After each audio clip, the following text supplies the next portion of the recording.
Good afternoon or good morning if you're where Daniel is. Mi gente, my people.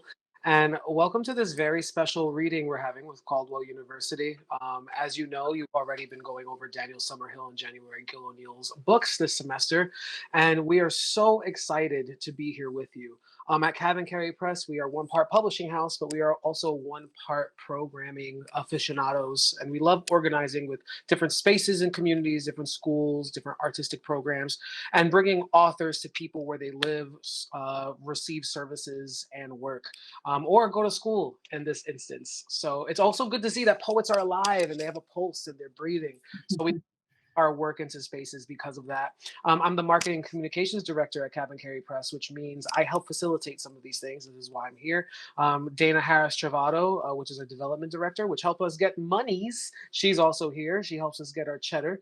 And then our commander in chief, who is our current publisher here, Gabriel Cleveland, is here as well. So we're going to start first. January Gill O'Neill is actually a professor, so she's talking to a student right now. So she'll be coming in soon after that. And we'll start with Daniel Summerhill, who is a professor themselves, but out on the West Coast, we're doing this reading even before the day starts. So, Daniel, you can come in, say a little bit about yourself, and then go right into your wonderful book with Mausoleum of Flowers. Thanks, Dimitri, and thank you all for having me. I just got back from dropping off the kiddo. I got two daughters, and so I was rushing back trying to get here on time. So I'm glad that I was able to make it. I'm from Oakland, and I teach currently at California State University, Monterey Bay. And I'll be transitioning though to Santa Clara University in the fall. Um, I what else is there to say? I'm the inaugural poet laureate of Monterey County, and so I've been doing a bunch of just community work, bringing poetry to the people, to the corners in which folks can't always receive, poetry, and so that's been fun. And other than that, I write and spend time with the fam. So I'm going to read some poems from Mausoleum of Flowers, which is my second collection of poems, and then I'll end with a newer poem. I like to end with where I'm headed, where I'm working on. So I'll read some Mausoleum of Flowers stuff, and then I'll read um, one newer poem. Okay. This first poem is the first poem in the book, which is called "Do Not Gather Flowers for Me." Do not gather flowers for me yet. A Cadillac first, 100. A Buick will do if old enough. It's all about the body and what it's born anyway. Line them up out front, then let the chrysanthemums, roses, and carnations spill out each window. Make it magnificent. Rev the engines until they are voiceless, until there is no gas left in the cylinders, until a mushroom cloud of gray black exhaust can be seen from the heavens. Anything this large and dying must have God's attention.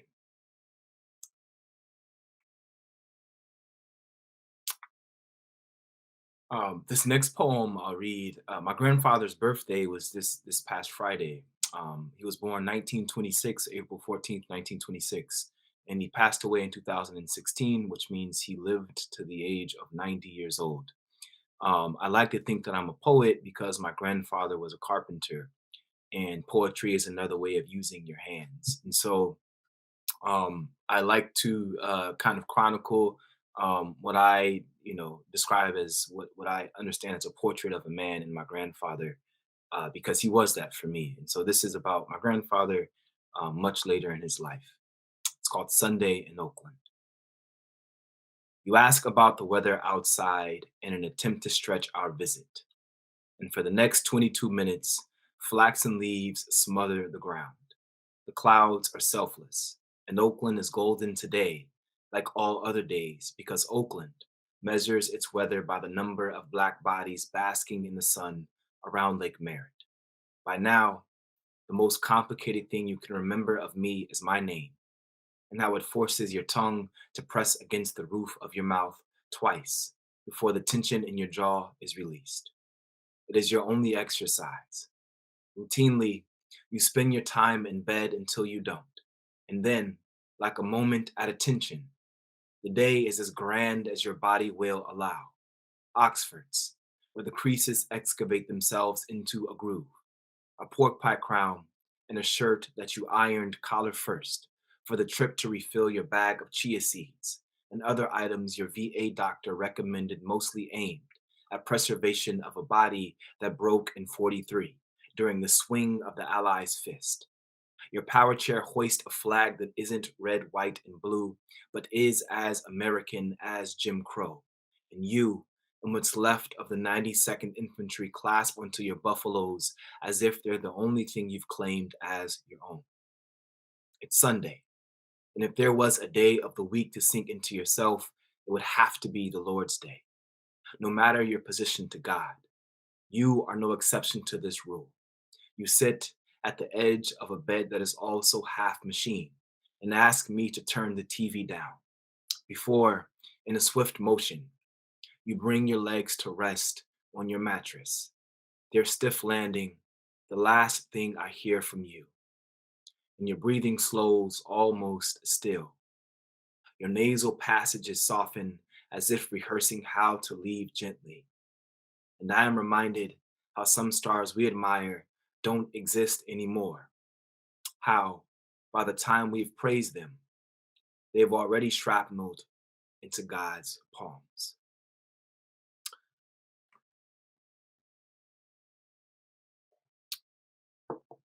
Cool. We're just gonna keep going, y'all.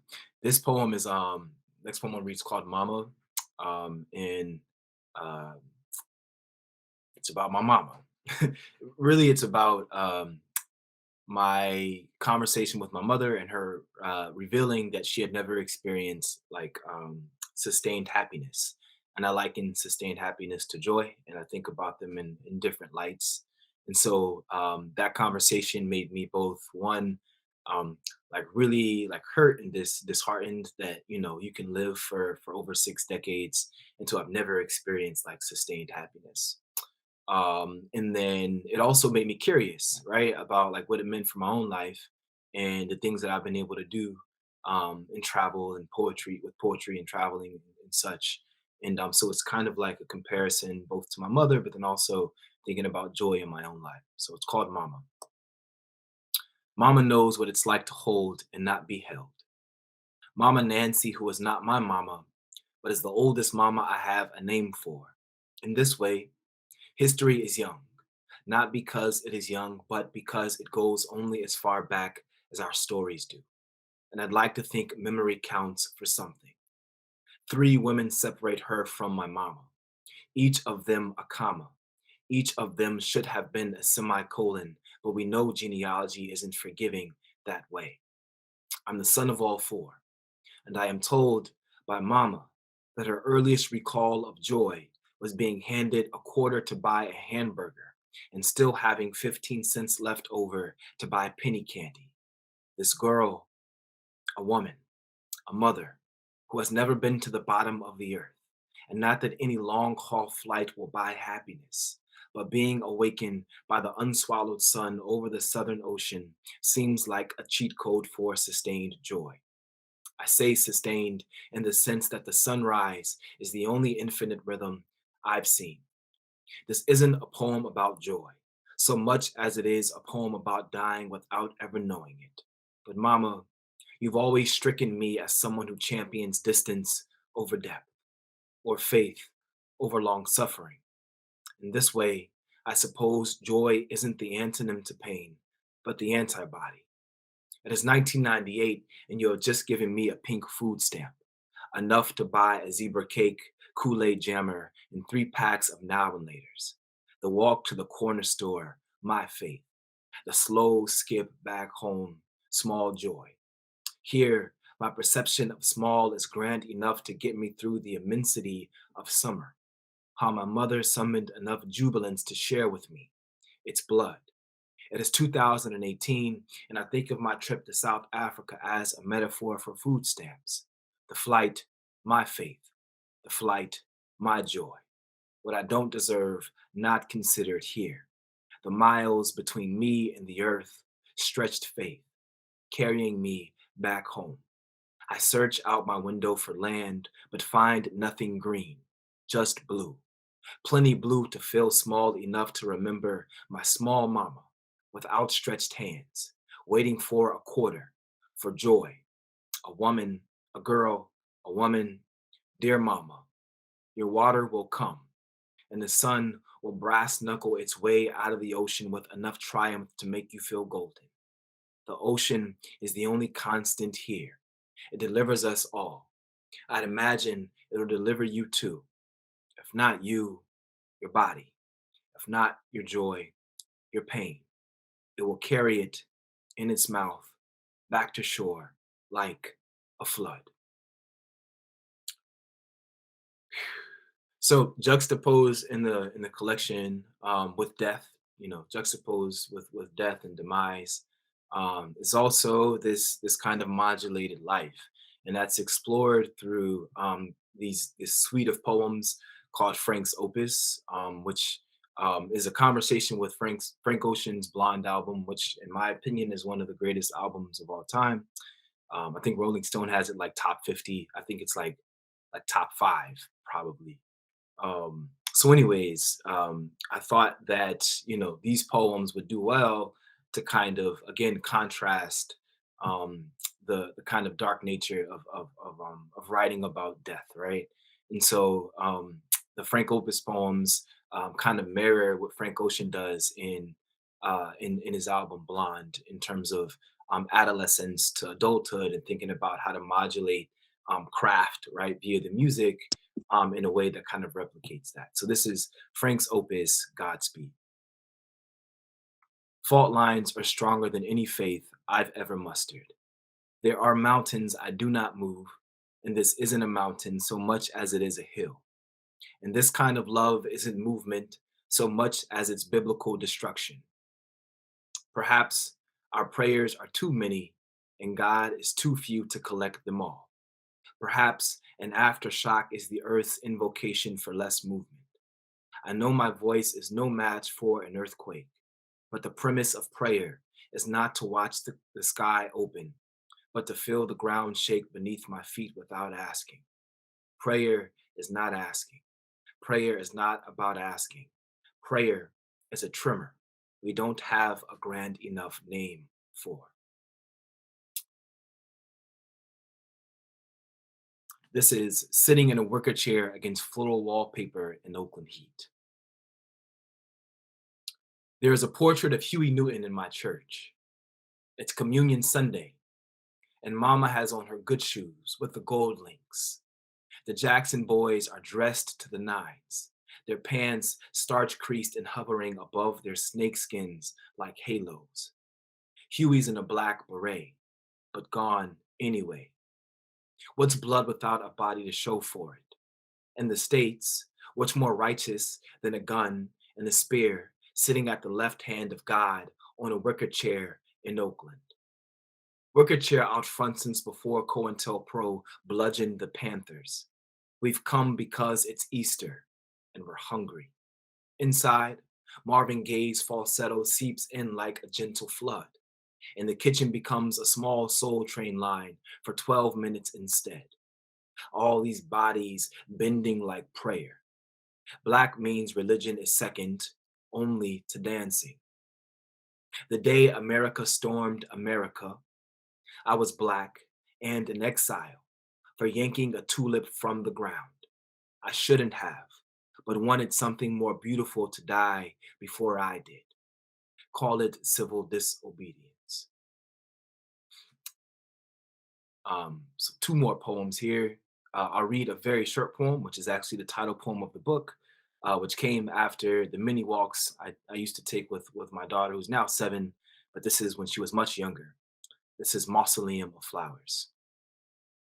Split earth's rotting womb, your body, a mausoleum hanging over its lip, like a maid thing.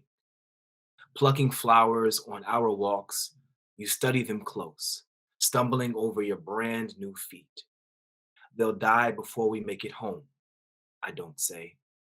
You are a botanist and know all about self preservation. No, there is no gray in death. and you are very much alive. And lastly, I'll end again with a poem that's not in Mausoleum of Flowers, but is hopefully a part of a new project I'm working on. This poem was written while on an airplane coming back from New York, back to California.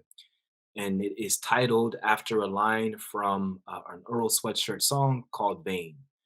So the title here is Sitting on a Star, Thinking How I'm Not a Star. Sitting on a star, thinking how I'm not a star makes everything echo. The intangible sound of turbulence made tangible. The gentle fuzz of an engine. The silent peal of propulsion made reverb. Once, with the sound of retracting wheels in the foreground, I panic, reaching for the plastic meant to keep us suspended above this spectacle of touch. I pray when I fly. Figure if I'm going to be closer to God, I should introduce myself first. I'm someplace where the clouds resemble stallions trampling the sun, carving a marathon of shadows beneath me. Here is what I know. I'm something else now, like Lady Day's contralto cracking, or Kevin cracking, or Kevin's knuckles around my mother's neck. And since we're here, who still smokes crack anyway? I can assure you there are far more current drugs, like attention, like America, an encore of orchids kneeling, asking for more. What more to say than holy? What's more holy than a hand trembling? What's more holy than a tremor which has lost its way? I don't mean to admire the mess of things, but this altitude is organizing murder into shapes that resemble quilts and mountain ranges that look like grandmother hands at work. Beside me, a man wearing the sky like an overcoat, a boy digging into his ear, inspecting his finger before wiping it on his shirt. The closer we get, the more lights I notice, the darker the earth becomes. When we descend, I'll have memorized the sound of flight. I'll have memorized its ambivalence. Thank you so much. Sheesh. Daniel, thank you. That was amazing. That was beautiful. I appreciate you, brother. And speaking of beautiful words and beautiful people, hello, January, who is polite and kind enough to joining us today while she's teaching. So she's still teaching and she's fitting us into her schedule. And I appreciate that, January. Thank you so much. Well, Yours. well, thank you. And Daniel, what a wonderful reading. Thank you. It's Yeah. terrific. All right, I'm going to skip around a little bit, but I think I'm going to start with my poem Brave from Rewilding. This is a poem that is in 5 sections. It talks about divorce. The backstory is I'm divorced now, but when we got married, it was a few days before 9/11. And I'm in Massachusetts, but I'm from Virginia. So we were going to get married in Virginia on the 15th. And so we were going to fly down like on the 12th. But nothing was flying once the buildings came down. We were all sort of shell-shocked and panicked. So it took me a long time to write that poem. Like it wasn't like a poem like, it happened that I wrote it the year after. It took a good 10 years to get some distance away from it. So this poem is in 5 sections. There are some jumps in time. Let's see, I mention a raccoon in the poem. I do say the F word. Some of you have the book, so you already know that. And the last, I'll pause in between sections, and the last stanza is 3 lines. Brave. A thin layer of ash, fine debris, probably bone, coated the windshield as we passed exit after exit on the Garden State Parkway. We took detours and back roads while police blocked every on-ramp, blue lights pulsing. Officers in yellow hazard vests stood next to their squad cars as we drove past midnight.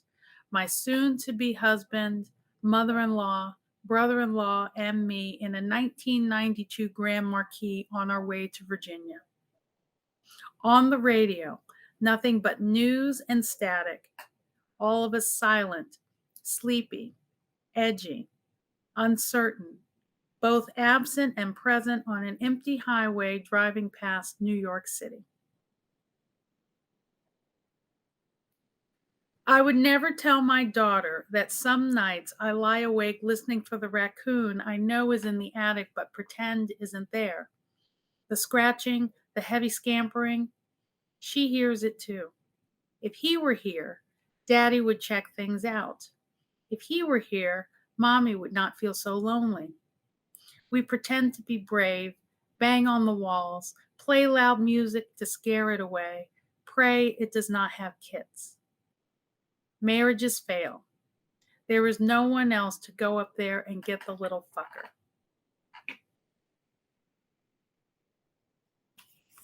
On our day in court, my lawyer was late, so the judge moved our case to the afternoon docket.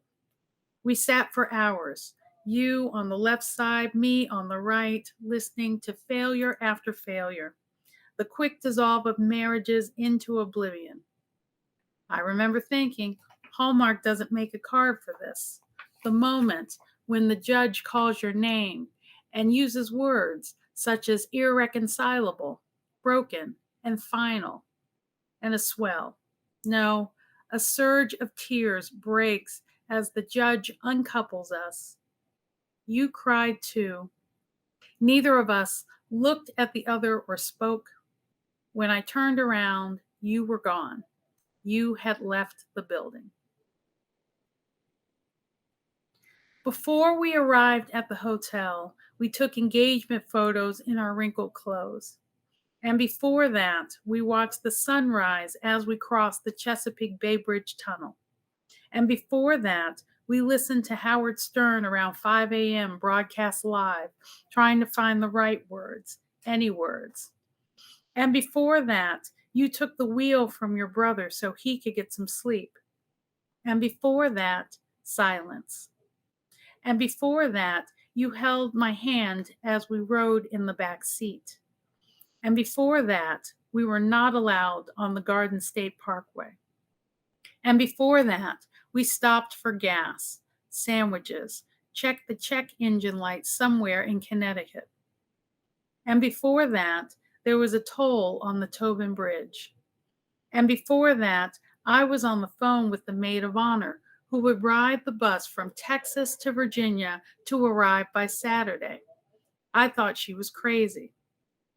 And before that, I was on the phone with my father who said, "Be careful," and "I love you."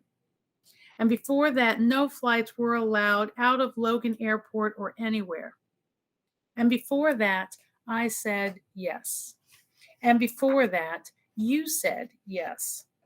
And before that, I asked, should we go through with the wedding? I would never tell my daughter male raccoons have no part in raising their young. So I think I'll continue on the next poem. Since I'm in Salem, this seems appropriate because it's a Salem poem. Mudlarking, Dead Horse Beach. They're buried just past Winter Island, where the 2-lane road winds around the boardwalk at Salem Willows. Dead Horse Beach, where the cold-blooded flanks and loins of workhorses were discarded far from Salem proper. Here, the earth has taken them back and given us silt. Why have I come here at low tide, mudlarking for bits of bottle and bone? Even the renegade sky has turned its back on every gray cloud to be here. It is the day before Mother's Day, the kids with him for the weekend. A breeze blows the new leaves of the willow tree sideways. Their low-hanging branches lift and fall against the wind, and on a hill just above, a family reunion. The backs of brightly colored lawn chairs face me. I hear the occasional laugh, smell the faint smell of grill. Why have I come here today? What am I looking for? I've come to take my shoes off, to feel blue and white shell fragments, beautiful broken muscles. I've come to feel ache under my feet, the deep ridges of shells worn down by salt and time, while the insides are luminescence. To hold one, midnight in my hands, is to embrace what's been lost. Fragments litter this beach, reeds, shards of driftwood, whelks, sea glass, a rusted chain, and this, a gray anchor attached to a red rope. Somewhere on the seam of sea, there's a small wish, unbridled, adrift.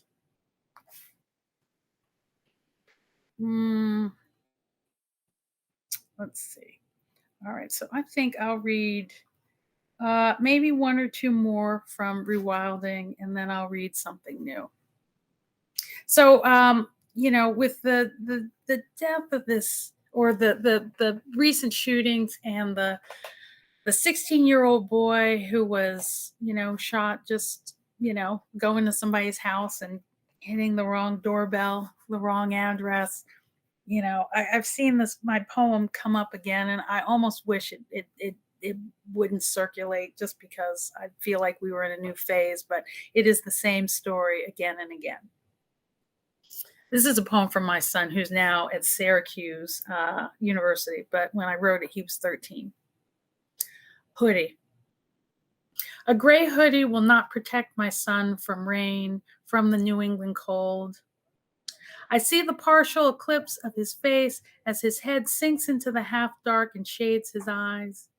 Even in our quiet suburb with its unlocked doors, I fear for his safety, the darkest child on our street in the empire of blocks. Sometimes I do not know who he is anymore, traveling the back roads between boy and man. He strides a deep stride, pounds a basketball into wet pavement. Will he take his shot, or is he waiting for the open mouth orange rim to take a chance on him? I sing his name to the night, ask for safe passage from this borrowed body into the next, and wonder who could mistake him for anything but good.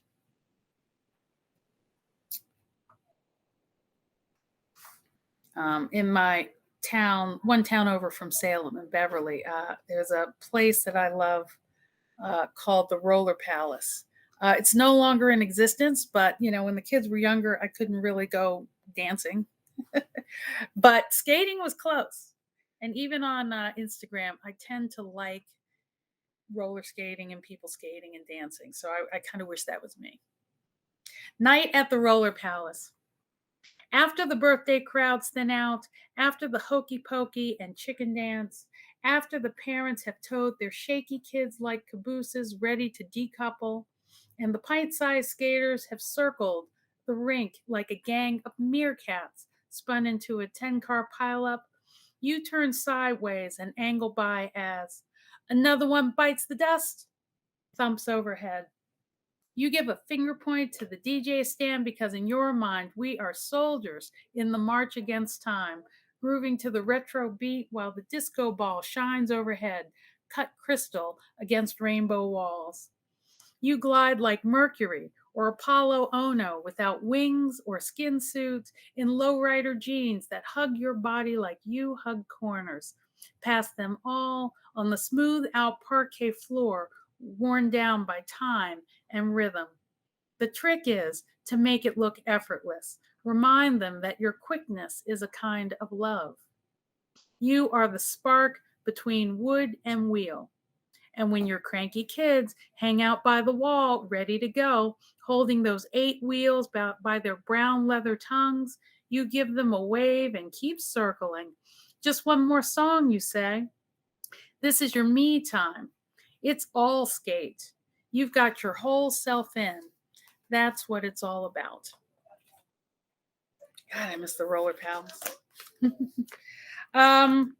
So my next book, Thank You, CavanKerry, will be out in February. It'll be out like a week before my birthday.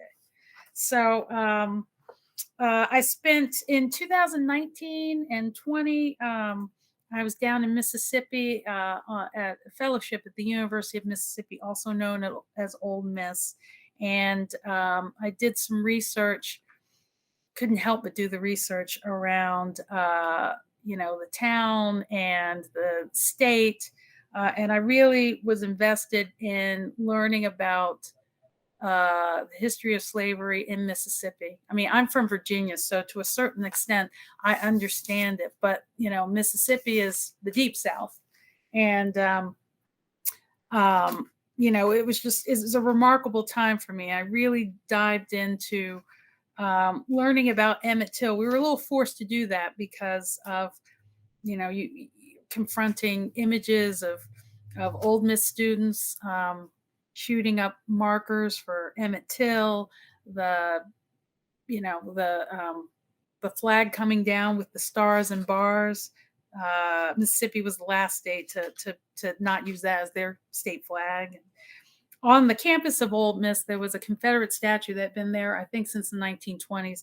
That literally everybody wanted taken down except for the administration, a few well-funded folks. But eventually that came down too. So when we were about to plan our trip down, there was all of that swirling. So I wanted to read a poem that recognized that. And since I'm reading, I like to read hard copy. I've read on screen, and I always have trouble, like the pages flip a little too fast for me. So that's why I'm reading hard copy. So I'm going to read a huzzle called Rebel Rebel. So it's a form where you'll hear the word rebel repeated. It's shaped in couplets. I don't know if there's anything I need to tell you about, but since it's a relatively new poem, I don't read it very often. So if you have questions, I can answer them later. Rebel Rebel. In the town square where the rebel flag once flew, I buy a faded green sweatshirt emblazoned with the words Rebel Rebel. My poems brought me to Oxford, Mississippi, aka the Velvet Ditch, a place you can fall into, get comfortable among Confederate rebels. A Confederate statue guarded the campus entrance for 114 years, a monument to grief, to the lost cause. Our pain matters less than dead white rebels. Rebel rags, rebel appliance, rebel bookstore, rebel wine and spirits, rebel paintball, rebel fever, rebel fitness, rebel well, rebel radio, rebel rebel. Until 2003, Ole Miss's mascot was a plantation owner, Colonel Reb. Long red coat, white goatee, crooked cane. Home games played in the dust of rebels. Catfish and grits, garden and gun, Emmett Till's memorial marker marked with bullet holes again and again and again and again. Rebel, adjective, 1. Opposing or taking arms against a government or ruler, of or relating to rebels. 2. Disobedient, rebellious, noun, one who rebels. David Bowie's Rebel Rebel is a reverse riff of the Stones' I can't get no satisfaction. Lightning bolt, hot tramp, end of glam rebel. Every inch of this place has been touched by trauma. I feel it in the hills, in the loam, in the wilt of wild daffodils. Who honors the enslaved rebels? That Confederate statue relocated to the Civil War cemetery overlooking Ole Miss's football field. Athletics demanded a barrier. It looms over practicing rebels. My boyfriend traces his lineage back to slaveholders. His guilt is my kink. What holds us together is not exactly love. Our bodies rise like rebels. Magnolia trees splay green and wide in January. So few black folk downtown, but the blues are everywhere. My ancestors walk with me, ghosts and rebels. Thank you.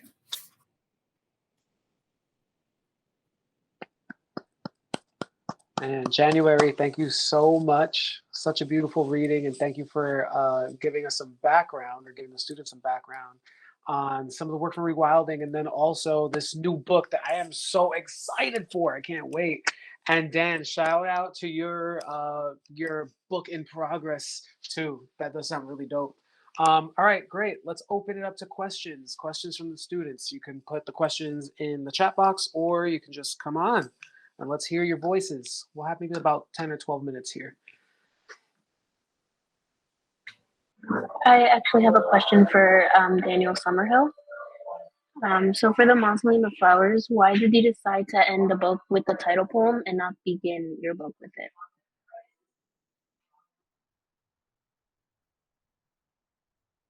Tremendous question that I haven't actually thought about. It felt really intuitive when I did it, but I suppose that the reason was because the book begins in like demise, right? And so I imagine. So the book is dedicated to my daughter, my oldest daughter, and she is very much alive. And so I guess beginning the book and throughout the book, there's this thread of like death and demise.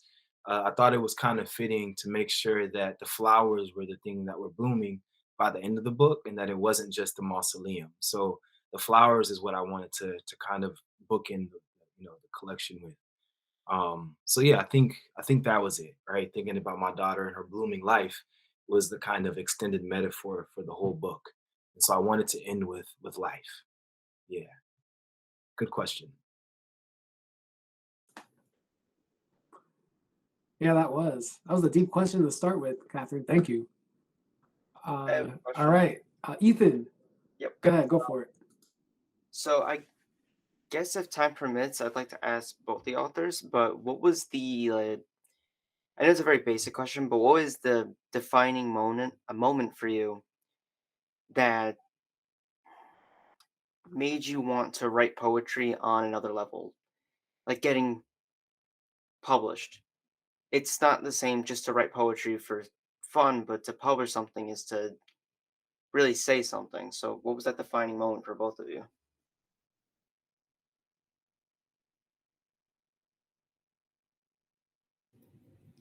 I don't know. I don't know if Daniel, do you have an answer? Not, I'll just make something up as I go. Thanks, Ethan. I don't know if I had I'm going to say I didn't necessarily have a defining moment. I had a lot of small moments that just, sort of when you look at like your life and where it's going, the summary of that answer would be, when you kind of find whatever your center is, you shape your life around it. So for me, it's been poetry. So that made all of my choices about family and where I live and what I'll do and how I spend my time, what organizations I volunteer with, that all came together. But I think when I was starting out, I didn't have a clear picture. I went to ODU, studied Old Dominion University in Norfolk, Virginia, and studied with Toy Derricott and Ruth Stone. And Toy turned me on to Allen Ginsberg, and then Sharon Olds. So there's a range for you. And I just loved it. But even after when I was an undergrad, and graduated, it took me another 3 years to decide that I wanted to study in grad school with Sharon Olds. And it was because, I was an administrative assistant and I knew I didn't want to do this forever. But I wrote and I went out to the local, I was in DC at the time, so I was out with the local poetry scene, and I just, felt like that was my community. And so even when I went to grad school, I knew I was going to be a writer. I didn't know I was going to, I guess I was going to be a poet, but I didn't know what that looked like. So that's the hard part. But, I think, once I was a little more settled and I knew and I had a little more experience, I knew that I could make a life around poetry and around words more generally. And that has made things much easier and much more straightforward. word. Thanks, January, for allowing me to formulate like a cohesive answer. So I actually started poetry in like oral tradition, like with spoken word and slam, which is a way of publishing, right? It's something that is transmitted from myself to an audience. So I imagine that's just another form of publishing.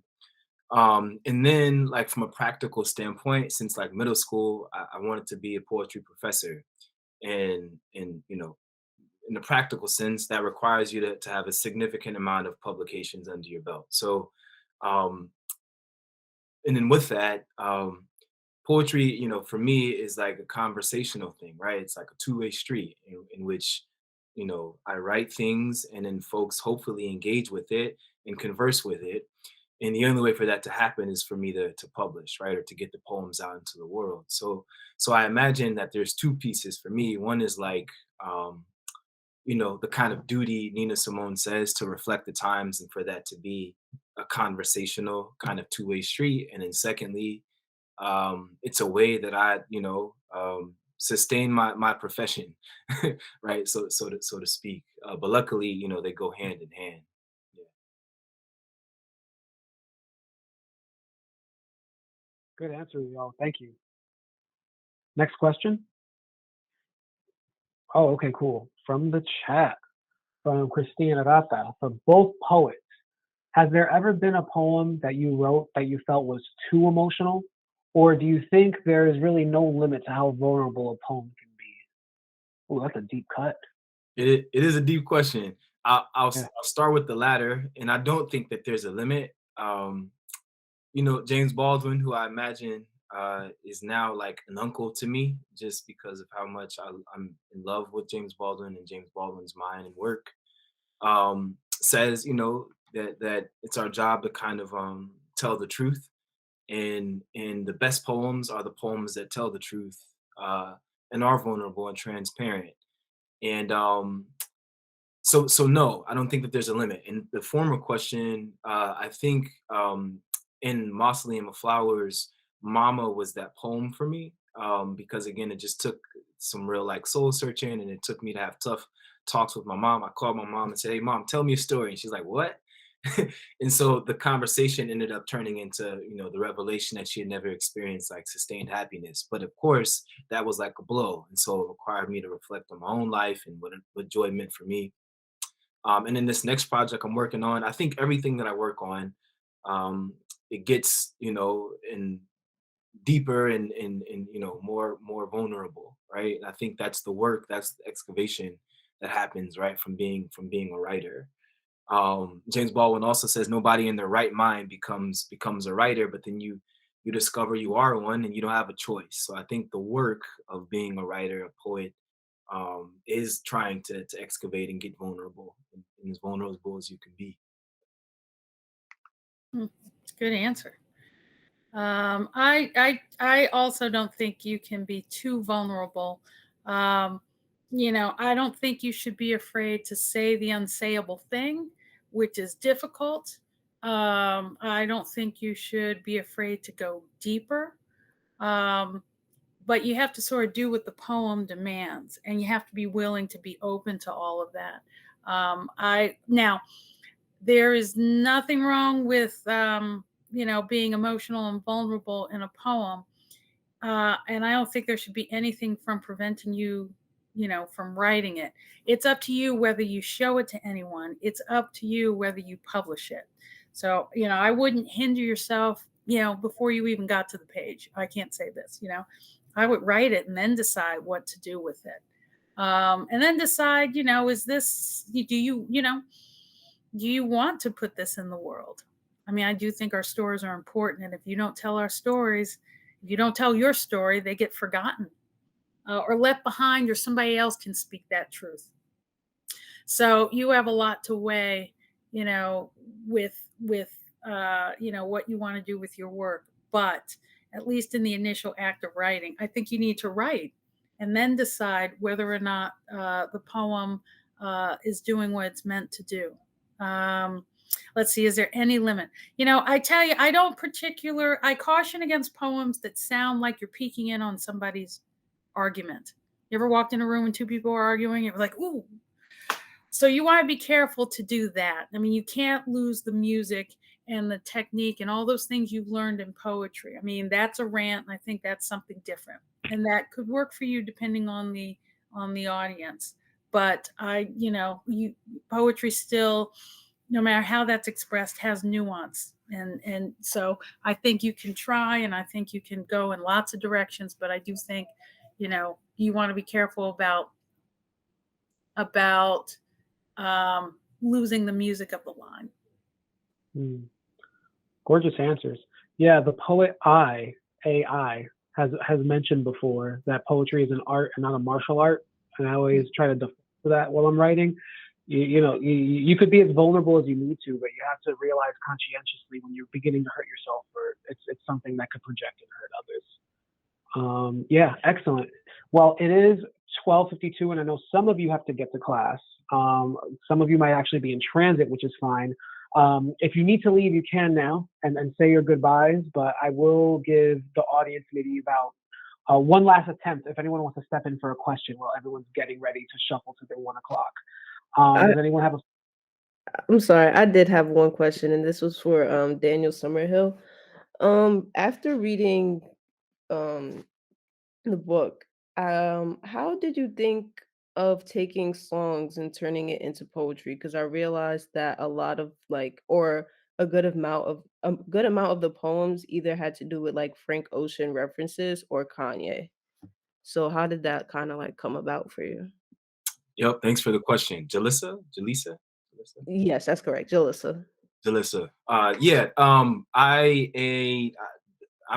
all right. I ask questions, lots of them, and many of those questions are of musicians, of rappers, of singers, and so I like to think that music, just like poetry, is a conversational art form too. And so naturally, because my platform is poetry, my mechanism to ask those questions is through the poems. And so in both of my books, the first collection, Divine, Divine, Divine, there's also poems that are in conversation with Kendrick Lamar, and also Kanye too. Because I'm curious through their music, like about these questions. And so it's a way for me to kind of wrestle with the lyrics, their lives, their artistry, because that's the mechanism. Poetry is the mechanism that I have to do that. And I think it's also a cool way to kind of include music and sonics and rhythm within my poem by having it kind of converse with music and musicians. And so music inspires my art form. Many of the epigraphs from my work are from rappers or from musicians. So naturally, I think there's just a conversation, an ongoing conversation, always with music. Music was my first craft teacher, right? I learned alternative rhyme through A Tribe Called Quest. I learned Mm. alternative narrative through Tupac and Biggie, right? So naturally, I have to kind of converse with musicians. That's wonderful. Thank you. January, I've read a couple of collections from you by now, just because I'm just in your space. And I also know that you do have lines of music through your work too. Would you mind speaking about how music infiltrates your work as well? Sure. I listen to music when I write, and I actually like words in music. Some people don't, but I like to tune them out. I like to listen to a piece over and over again, so it's meditative. And so music, yes, um, and definitely song lyrics and pop culture. So I'm trying to do a little bit more of that, especially when my writing feels a little stale. Then I Mm. do look for how I can make connections. I'm sort of into, um, at least at this point, trying to put a lot of things that should not be together. So it can be a Okay. pop reference, it can be a memory, it can be, some classic TV thing that I like, and how can I make meaning of it today? So, that collaging, or as I like to say, Frankensteining aspect of poetry, I kind of enjoy. So yeah, but song references too. I mean, and as a reader, sometimes those are the most fun. I mean, I didn't think I would be Mm. singing twice in a reading today, but here we are. So Yeah. sometimes that's the most interesting. Also, thanks for singing through it instead of Yeah, just yeah, mouthing it. I think it's really important to bring us into the poem by doing that also. So I I appreciate that. realized as I sing, I've lost some of my vocal range. I used to have perfect pitch, and now I'm a little off. So Yeah, I mean, it translated through the Google team pretty well. oh So my goodness, that's scary. I think you'd be a killer at a karaoke night. Just saying. I have my songs. I have a list. Okay. Yeah, and that, I guess that's something to end on too, right? The way that we have soundtracks for our lives, or when we're going to go out and we're dressed or we're getting ready in the morning. It's the same way in our poems and when we're doing our art. We have soundtracks that we default to get through that process and get inspired from. Again, January and Daniel, thank you so much for joining us for this afternoon with Caldwell University. Professor Miller, thank you so much for having us. And also, again, the Caldwell University students for always bringing such great questions and being careful readers of the work. We appreciate you all. Okay. Thank you. Yes, thank you both, Daniel and Dan, and all the students' questions. And if we have any more, I might contact you. So, all right. Okay. Thank you so much. All right. Take care. All right. Bye-bye. Have a Thank you, good day. Dimitri and Bye. Dave. Bye, everybody. Bye.